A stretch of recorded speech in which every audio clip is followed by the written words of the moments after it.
Yo, man. Welcome back to another episode of For the Love of the Game. Episode 13. Chris Paul goes God mode for the third time in the series. Go ahead, close out the Pelicans. Ja Morant proves he is the most improved player. And Boston stuns Brooklyn and completes the sweep. All that next.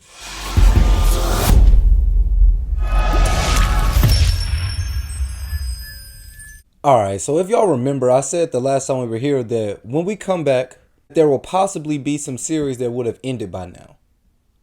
Well, we can cut the possible. We got most of the first round over. Second round starts Sunday. Boston versus Milwaukee. We're not gonna get there yet. Let's stay in the first round. Let's talk about some of the people who were able to finish up the series. So you got Philly. They were up 3-0. They ended up losing two straight. Doc Rivers' legacy became on the line. Twitter got hype. Everything was magnified. If the Raptors win tonight, all hell was going to break loose. Because one thing you don't want is a Game 7. It don't matter what seed you are. It don't matter who you playing. A Game 7 is a Game 7, right? Philly wants to avoid a Game 7 at all costs. And during the first half, it was super close, at least from what I've seen. As I mentioned with the Dallas and Utah series, that was for the West. For the East, the Philly and Toronto series was the hardest one to catch, right? It was always on NBA TV, which I have, but I'm watching another game, and as soon as that game ends, the second part of the doubleheader begins. And it's too hard for me to watch two games at once, so I usually don't do it. So Philly was usually the odd man out when it came to like picking a game to watch or to not watch. And I thought it was for good reason. They were up 3-0. I really had them going for the sweep. They didn't get it, so it was 3-1. I'm like, oh, they'll surely get it next game. Then it became 3-2. It still didn't spark any interest in me. But like I said, when I was watching Pelicans versus Suns, they had to score at the top. And I was like, first half, I think it was a 2-point game at half, I want to say. I think it was like 64-62 at half or something like that. And then I think I seen too that like they outscored them 37-17 in the third quarter. Something like that. They went crazy. Joel played like an MVP. I seen James Harden play. He stepped up to the plate. And that's what you're going to need as a whole unit, right? Because when you talk East, now a lot of people are talking Boston. Of course, you got the defending champs in Milwaukee. You had Brooklyn at first. But not many people talked about Philly, right? Not many people talk about Miami. But all of those teams, Miami included, everybody will bring up before Philly. So are people bought in on Philly? Are we not sold on Philly? Do we think that the small sample size we had was just the regular season and it won't be able to transition as well into the playoffs? Or what do we think? Because I feel like Philly, as far as title favorites, are nothing. I feel like they haven't had much hype around them, much talk around them. That's for me too. I'm not sure if they're title contenders yet. I just want to know what the general consensus is because they were able to knock off Toronto. Now they're going to play Miami. Second round, we can't do it. We're going to get the second round on Monday. They play Miami on Monday too. But they were able to wrap that up. And then if we go Miami, right? If we want to talk Miami, shout out the Heat. All right. I said it plenty of times. They don't get recognition. They don't get credit because they play San Antonio Spurs like basketball. And what I mean by that is, yes, they have Jimmy Butler. Yes, they have Bam Adebayo. Yes, they have Kyle Lowry, Tyler Hero, Duncan Robinson. They have guys who can score. But the way they get things done are as a unit, right? The way that this team gels and functions at its best is when you're getting about 4 to 5 guys all giving you around 15 points and up, right? And I say around because one of them may have 11, may have 12, but as a unit, they always have a lot of input, right? From multiple guys. You don't know who it could be. Just this series alone, Jimmy Butler has a 40-point game. He has 30-point games. He averaged 30 in this first round. You got 27 from Duncan Robinson early on. You had a game from Bam Adebayo. You had a game where Tyler Hero was hooping, Gabe Vincent were hooping, Max Strus off the bench. You had a game where all of these guys came in and played pivotal roles. I mentioned that the Heat were one of the teams who have a deep, talented 7 to 9 players, but then they also have about 5 guys who give you 7 to 10 points. And it seems minor, but in the playoffs is when it really magnifies. That's when it really elevates. You can see how worthy that is. When you could get three guys off the bench who can maybe give you 7 minutes, that's good production, right? While your stars are not on the floor. And Miami has that, and they have a balanced roster that allows them to mix and match their bench with their starters. They don't have to go completely bench. They don't have to ride their stars the whole game. That is one of the big determining factors between championship contending teams and then just regular playoff teams, or the fact of your role players.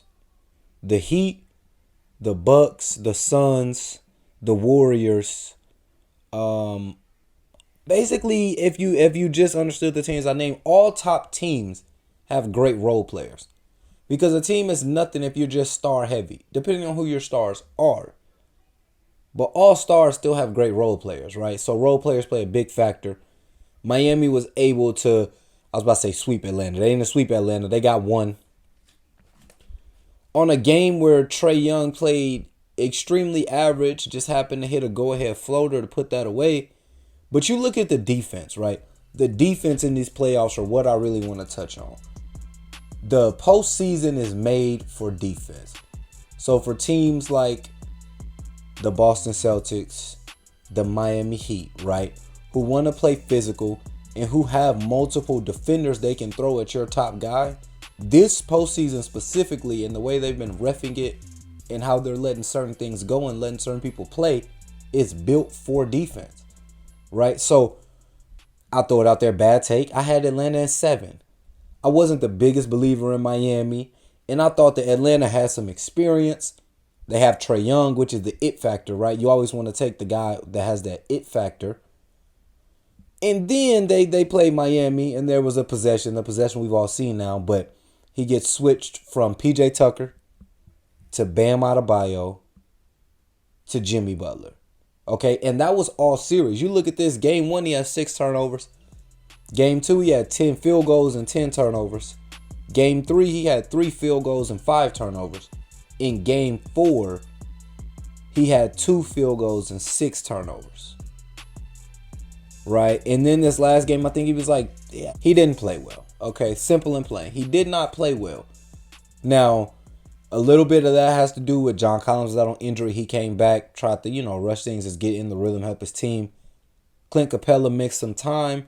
And I'm not saying any of that would have changed the complexion of the series, but maybe they get more than one game, right? Maybe the load is a little bit more lifted off of Trae. You heard him say he hasn't been guarded like this since high school.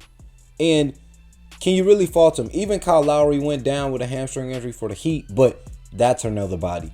Gabe Vincent is another body. Max Strus is another body, right? So the postseason, where if you have multiple defenders, and especially guys who can make offensive players uncomfortable, right now, you want to lean that way. If you betting, you want to bet on defense, at least in this first round. Because this first round, they're letting guys play a lot. But for Atlanta, when you have Max Strus outscoring Trae Young, right, you're never going to win that series. It was by 7 points, but it don't matter. That's Max Strus.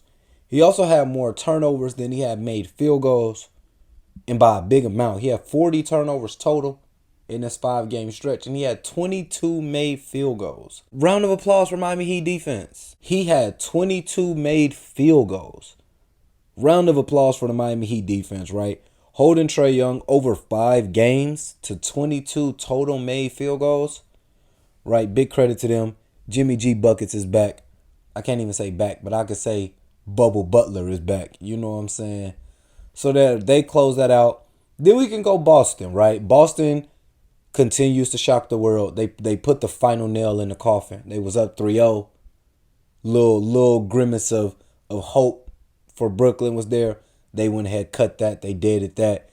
And again, for the same reasons that I was saying that the Heat were effective, right? It's the defense, the officiating, the way that they're going to let you play physical in the postseason. I feel like they were hearing all the complaints we had. There were a lot of complaints in the regular season. League is soft, calling a lot of unnecessary fouls. The game can't flow. It can't play at a good rate. And then the postseason came, and we're at the highest level of basketball. And we're seeing some of the best defense. They're allowed to play the best defense. And offensive guys are struggling. Boston's no different, right? Marcus Smart, Jason Tatum, Jaylen Brown, Grant Williams, Robert Williams, Al Horford, Peyton Pritchard, right? Again, several guys you can name, and all of those guys seen time on KD. All of those guys seen time on Kyrie. When you have a team that just has multiple defenders, you're able, in a way, to do exactly what the Miami Heat did, right? Like I said, I mentioned that possession. He switched from PJ to Bam to Jimmy.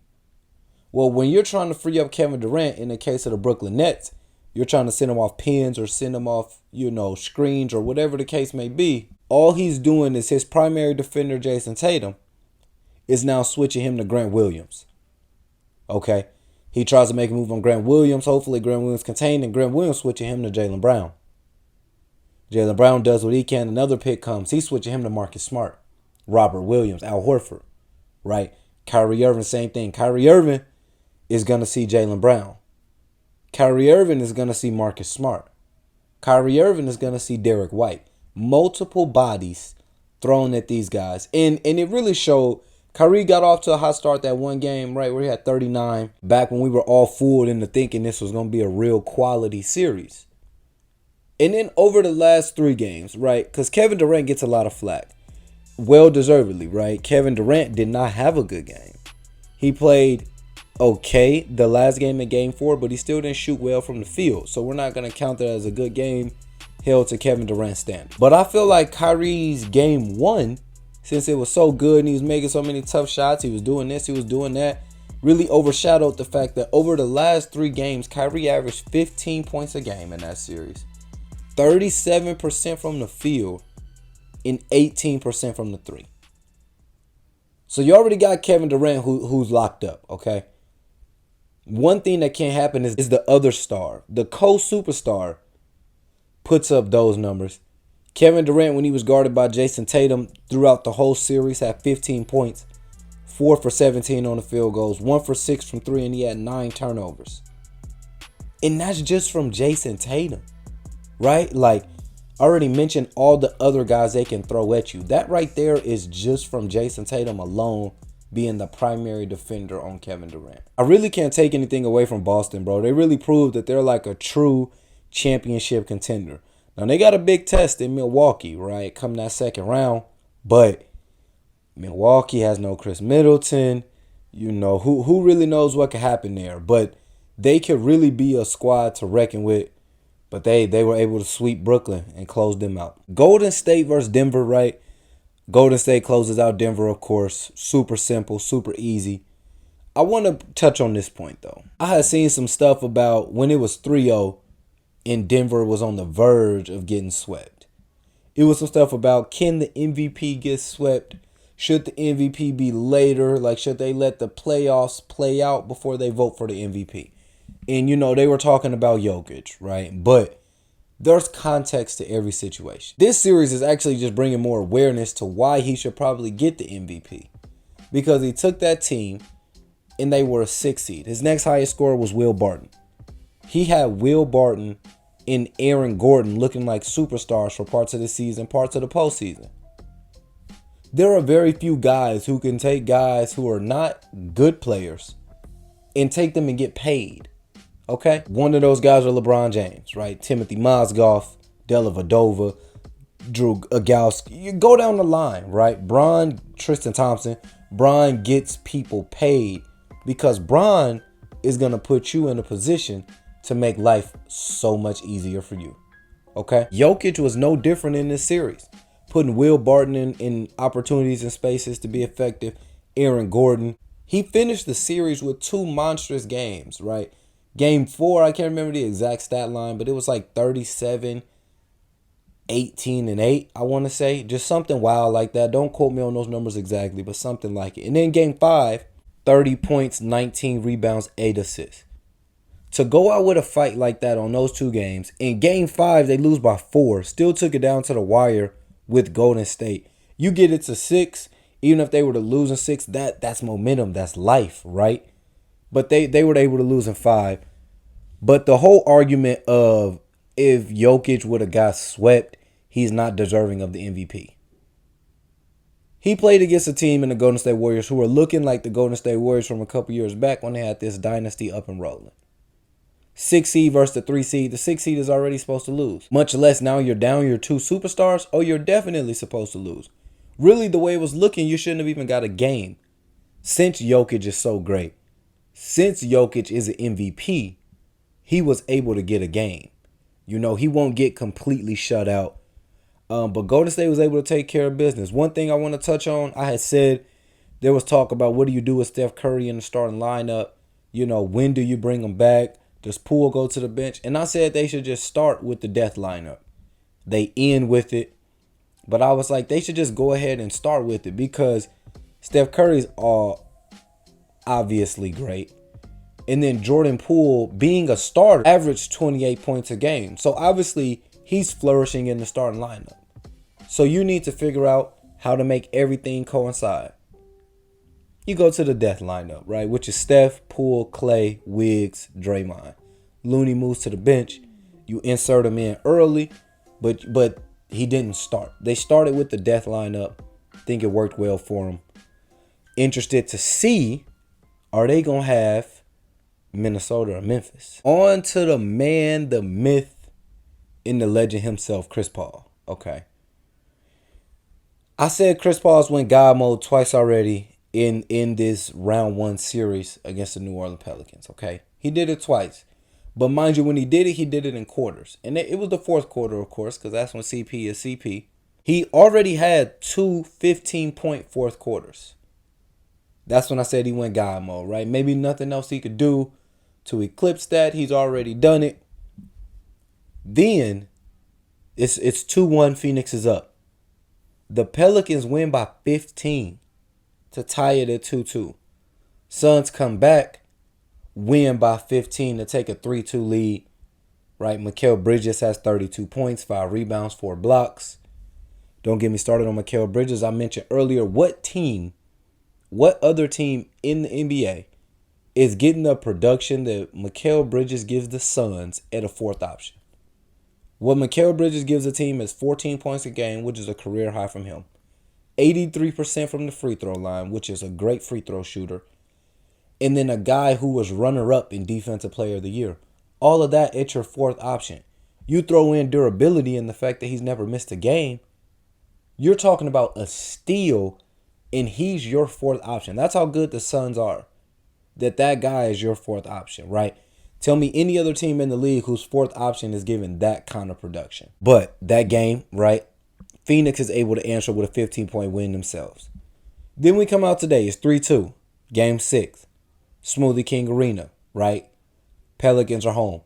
It was a cycle the way that this series went. It was win, lose for Phoenix, right? It would be a win. They would lose. They would win. They would lose. They would win. And then tonight, they stopped the pattern. They went with another win. But, bro, a hard-fought series. I'm going to start with the Pelicans first because if you're the Pelicans, you have nothing, you know what I'm saying, to hold your head about. They play the most minutes by far of any team in the postseason with rookies. They got 3 rookies out there playing heavy minutes. Vets, right? So you got CJ, Valanciunas, BI. You got guys leading the pack. But you got a lot of young guys out there earning their stripes. Jose Alvarado is a dude who has earned my respect in this postseason, right? And I think he's more than a pest. I do. I think he's a good, solid player. Now, opportunities are different, right? He doesn't get the most opportunity when he's on the floor. But as far as making impactful plays, I bet if you were to check his plus minus throughout the series, he was probably a positive plus minus for at least most of those games. And what that means is when you're on the floor, your team performs better with you out there. Rather you're scoring, rather whatever you're doing shows up in the stat sheet. You check that plus minus box, it'll show you. Your team played better with you in the game or they played worse with you in the game. And I think the energy he has is contagious to where a team could only play better when he's in the game. Right? You know, he's getting 8-second violations on Chris Paul. He's hitting corner threes. He's getting and ones. He's facilitating. He showed me a lot, especially from a dude who was a no-name. He signed a massive deal this year, 100% earned. You know, everybody's seen a viral clip earlier this season where they was like, can he shoot? He was in the middle of a jump shot. He said, yes, I can shoot. He can shoot. Trey Murphy can shoot. Herb Jones can defend. But the Pelicans just They're not quite there yet. But one thing I want to say for them, they're also not a true 8 seed, right? They acquired CJ late. And if they would have had CJ throughout the year, we could have very well been looking at this team as being like a 6 seed, not even being in the position playing the Suns first round. I think that's why the series was a lot closer than, I guess, a normal 1-8. Because this isn't a normal 1-8, right? The Pelicans are a better team than a normal 8 seed. They came out, they showed it. Honestly, just a couple plays away today from taking this to a game 7. A couple plays offensively, defensively. And the main reason that they couldn't take it to a game 7 was Chris Paul. The point guy, Chris Paul. 33 points, 8 assists, 5 rebounds, right? Cherry on top, he was 14 for 14. So I've already talked about him going God mode, right? 2 fourth quarters previously in this series, he had 15-point fourth quarters. In a game 6, in an arena he built, a team he used to play against, coaching against a coach who was just on their staff. He walks in there. Jose Alvarado, if he would have had another successful game, they was gonna deem him the Chris Paul stopper. There's no ifs, ands, or buts about it. We've heard it all one too soon, one too many. He walked in there, 33 points, 8 assists, 5 rebounds, 14 for 14. That's a playoff record. No one's ever made 14 consecutive shots without a miss. At a certain point, you run out of words, right, to describe Chris Paul. And it becomes more of like unbelievable, right? When I watch him, I'm not even the biggest Chris Paul fan, right? But as a basketball fan, as a guy who played point guard, you see the way he sets things up. You see the way he manipulates defense. D-Book was out there. D-Book was out there for exactly what he needed to be out there for. I think he had 13 points. He even was 5 for 12 shooting, but he had a big 3 at the end. And it was just a factor, right? And he even said it after the game. When he's not on the floor, teams can double down on Chris Paul, right? Coming off the pick, they can blitz him. They can do all these things with Chris Paul when he's not in the game. When Devin Booker's in the game, now you kind of got to pick your poison. So even if D-Book wasn't 100% healthy, which he didn't look bad out there, it looked like he was moving fine. But even if he wasn't, the illusion of him being out there was able to draw so much attention that inevitably left him open for a 3 late in the game. And then were one of the main reasons why Chris Paul's able to get between picks and weaving in and out of picks. Suns win. They're going to play Utah or Dallas, which right now in this game 6, Utah's down 4 with 5 minutes left. Okay, right?